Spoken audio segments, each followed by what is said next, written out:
La 4G permet de multiplier par 10 pratiquement le débit que l'on peut avoir en 3G, qui est très bien connu de la population toulousaine.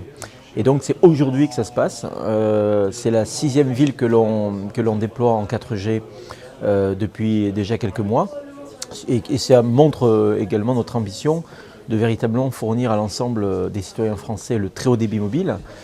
Donc avec la 4G dans le centre de Toulouse dès maintenant, que l'on va étendre petit à petit.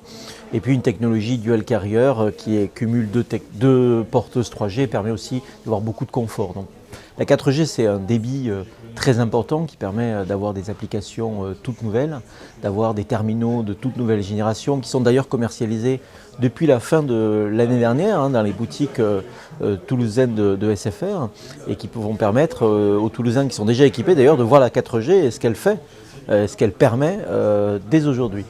Il est naturel, il est normal pour SFR qui est à la pointe de la technologie, qui a toujours été un leader dans le très haut débit, d'investir fortement dans ce domaine.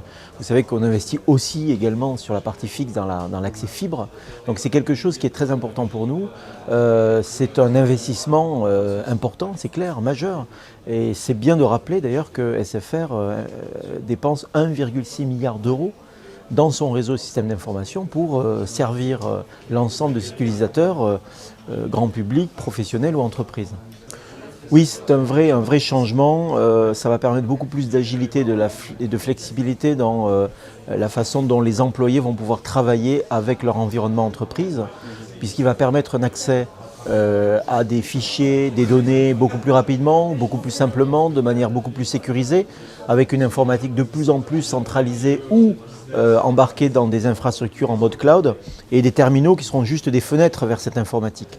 Ça va permettre aussi d'utiliser des applications temps réel de partage de fichiers ou bien de la visioconférence, de la visiotéléphonie qui va permettre effectivement à des employés nomades en déplacement de pouvoir se connecter à des réunions visio sur les sites des entreprises concernées.